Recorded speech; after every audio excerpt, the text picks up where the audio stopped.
Voilà, devant tous ceux que tu connais pas, devant ton responsable de master, devant des professionnels de structure. Bienvenue sur la boussole post-bac, le podcast qui donne la parole aux étudiants et étudiantes pour te donner toutes les clés pour trouver et réussir tes études.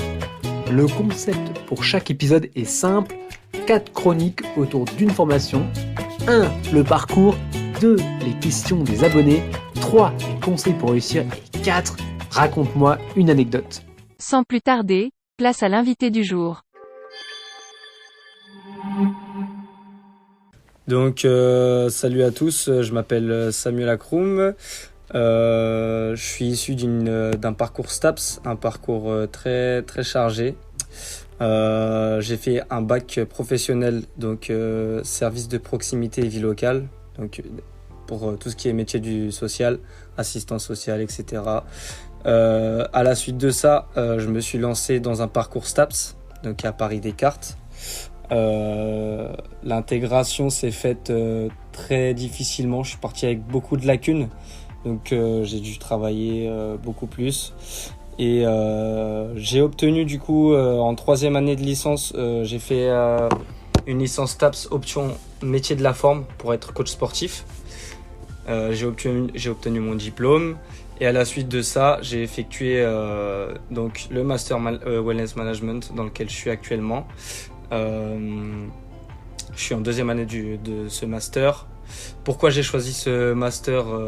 Parce que j'avais absolument envie d'avoir les compétences dans tout ce qui est management et gestion d'une structure de bien-être. Donc moi, en l'occurrence, salle de sport, puisque c'est ce qui me plaît et c'est ce qui entre du coup dans le master wellness.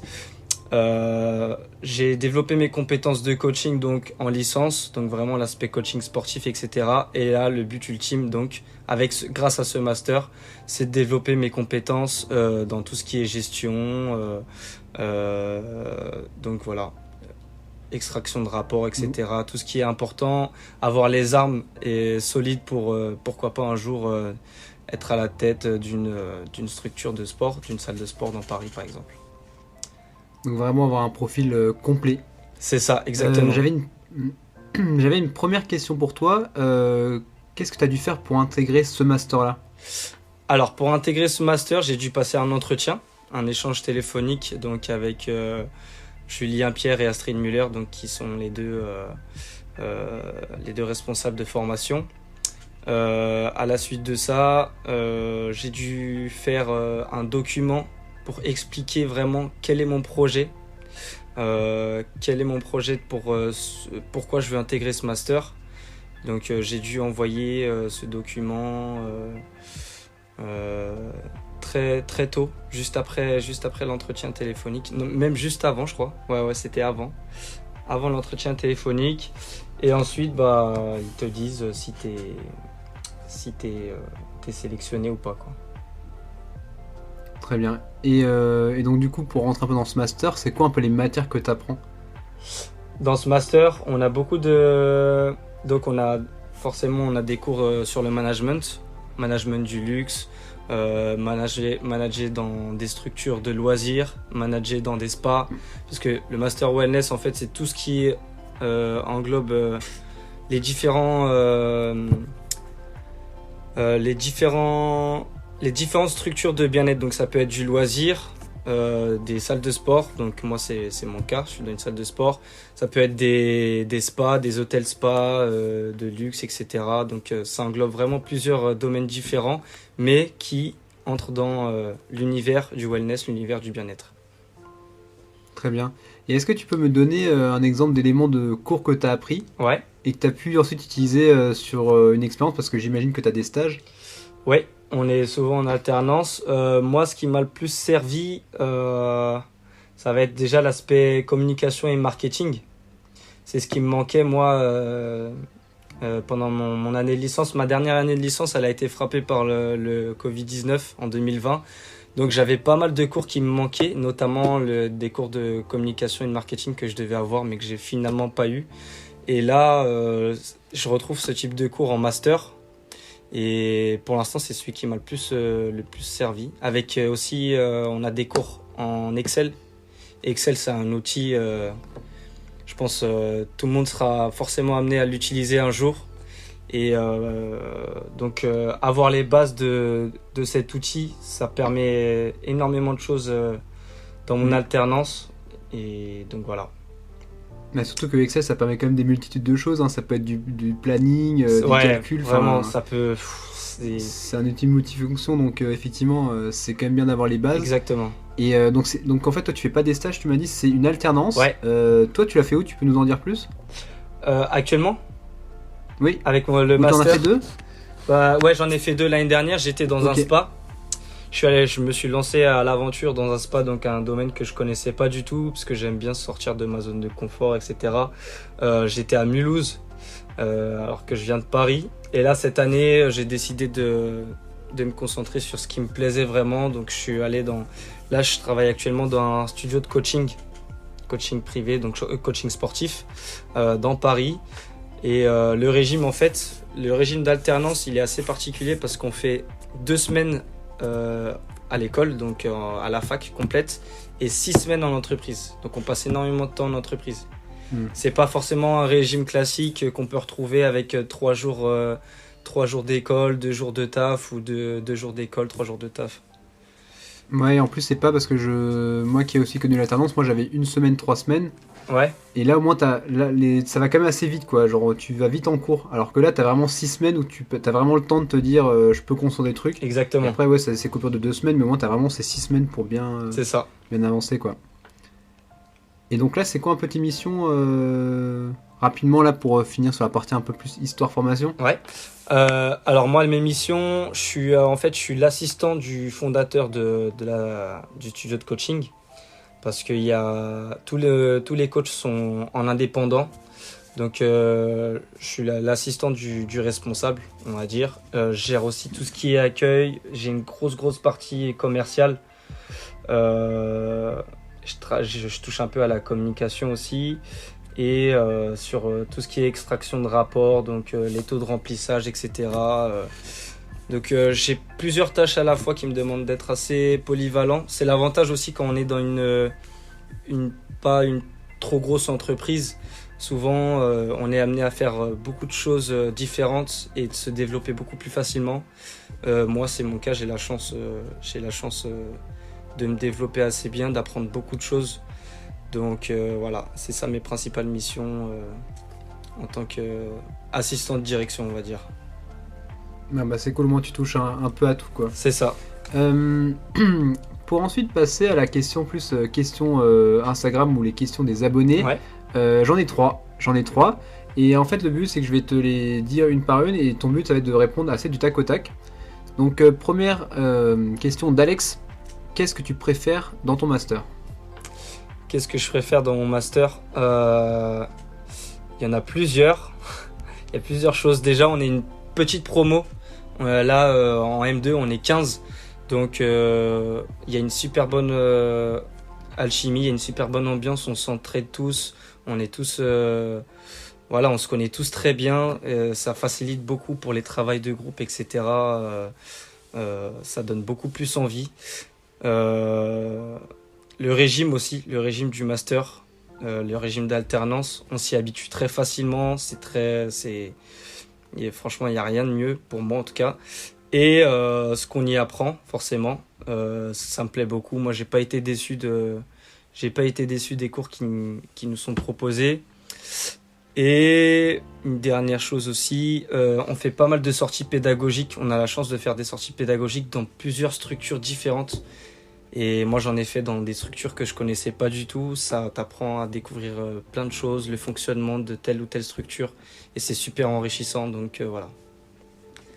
Justement, en fait, Lucas rebondit sur ton dernier point. Tu les fais où, les sorties pédagogiques? Parfait. La transition, elle est magnifique. Les sorties pédagogiques, cette année, on en a fait dans des structures de loisirs. On a fait Blockout, donc c'est une structure d'escalade indoor. Récemment, on a fait 48 degrés nord, donc c'est un espèce d'hôtel 2.0 qui propose qui propose en fait des hébergements très différents. Donc c'est dans des espèces de cabanes, vraiment pleine nature, etc. Moi qui viens de Paris par exemple, tout ça je connaissais pas du tout. On a fait quoi d'autre? On a fait Ninja Storm l'année dernière. On a eu la chance de visiter le Sofitel, la Chenaudière qui est en Alsace. Ouais, on a fait plein de sorties vraiment. Très divers, quoi. Très diverses, ouais. Toujours, en fait, dans tous les domaines du wellness, on en a fait. Donc, c'est cool. Bah, c'est chouette. Ouais. J'enchaîne avec la question de Manon. Est-ce que les horaires dans ton futur boulot, c'est quelque chose qui te fait peur? C'est quelque chose Alors, qui... je pense qu'elle voulait dire dans le sens où quand on travaille dans le bien-être, Ouais. le wellness, c'est souvent sur des plages horaires où les gens Ok, ouais. on va dire, Par exemple, classiques, travailler ne le bossent pas, tu vois, week-end, toi, etc. le soir, les week-ends, Ouais, voilà, ouais. exactement. C'est pas quelque chose qui me fait peur en soi. Ça, franchement, ça va dépendre des gens, hein. C'est soit tu fais le choix de travailler dans ce domaine et t'acceptes qu'il y ait ce genre de conditions, ou sinon, bah, il faut se diriger vers d'autres choses. Moi, je peux comprendre totalement que ce soit la priorité des gens dans leur vie personnelle, qu'ils aient besoin de leur week-end, qu'ils aient besoin de finir pas plus tard que 19h ou 20h, etc. Pour l'instant, moi, c'est pas des choses qui me dérangent forcément. C'est pas ma priorité absolue de pas travailler le week-end, etc. Donc non, ça me fait pas peur. Mais après, je trouve que c'est personnel, c'est propre à chacun. Ok. Donc voilà. Ouais, c'est bon à savoir, quoi. Mm. Il faut l'avoir en tête. Ensuite, les conseils. Est-ce que tu as 3 conseils à donner pour réussir dans ces études, en tout cas dans ce master? 3 conseils. Le premier, c'est vraiment garder confiance en soi.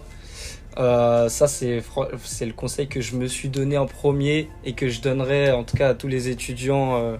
C'est vraiment de garder confiance en soi. En tant qu'étudiant, on a toujours des moments de doute, des moments où d'un coup, on sait plus ce qu'on doit faire. Est-ce qu'on est bien sur la bonne voie? Est-ce qu'on fait vraiment ce qu'on aime, etc. Souvent, très très souvent, c'est juste une question de confiance en soi. Et voilà. Donc, je pense que c'est la clé de tout. Faut pas avoir peur de se manger des murs, etc. Que ça se passe pas forcément comme on veut. Faut juste travailler et garder son objectif en tête. Voilà. Si par exemple n'importe quel étudiant a cet objectif d'avoir ce diplôme dans ce master, il faut qu'il le garde du début à la fin, peu importe ce qui va arriver, peu importe si ça se passe pas comme on avait prévu ou quoi. C'est vraiment garder cette confiance en soi et savoir qu'on a sa place, quoi. Est-ce que tu en aurais un deuxième?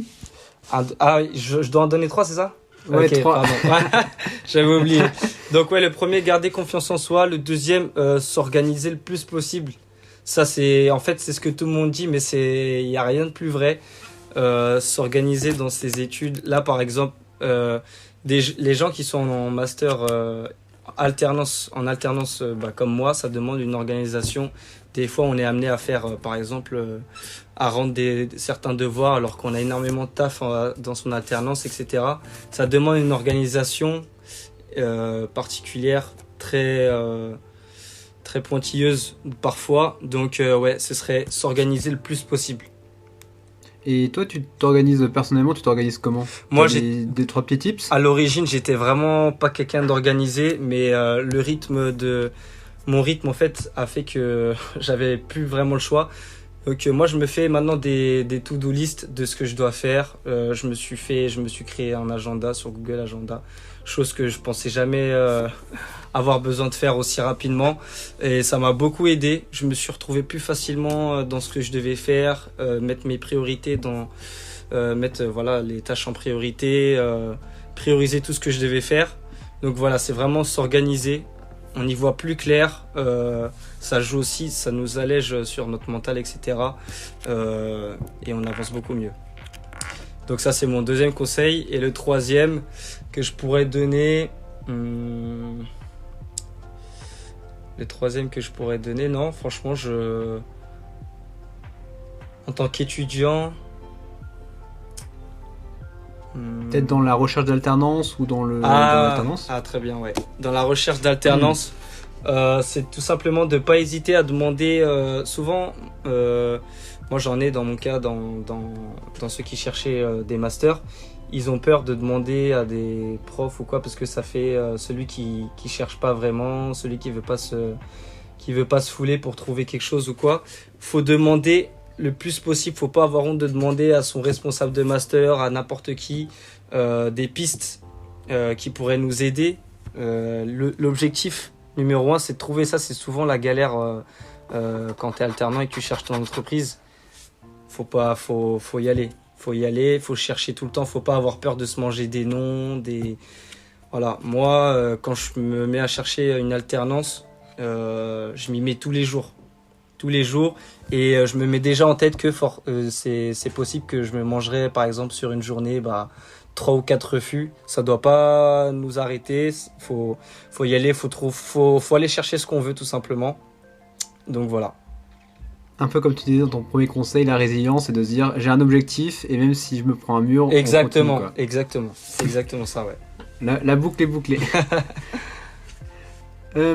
Finissons avec la classique anecdote. Est-ce que tu as une petite anecdote à nous raconter pour finir cet épisode?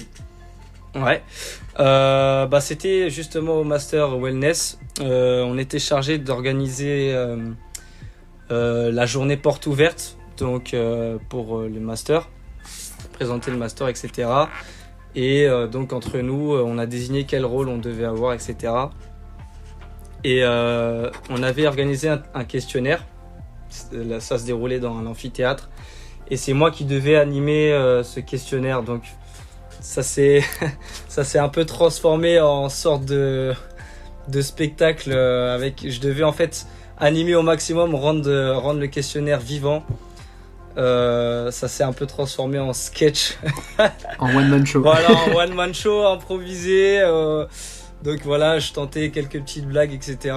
Donc c'est un moment, c'est un souvenir dont je me rappellerai avec le master. C'était super drôle et ouais, c'était un bon moment, très bon moment. Ouais, en plus avec le grand amphi, avec j'imagine qu'il y avait quand même pas mal de personnes parce qu'ils venaient découvrir le master, et donc toi t'es là, tu fais ton petit show alors que c'était pas prévu. Devant tous ceux que tu connais pas, devant ton responsable de master, devant des professionnels de structure, etc.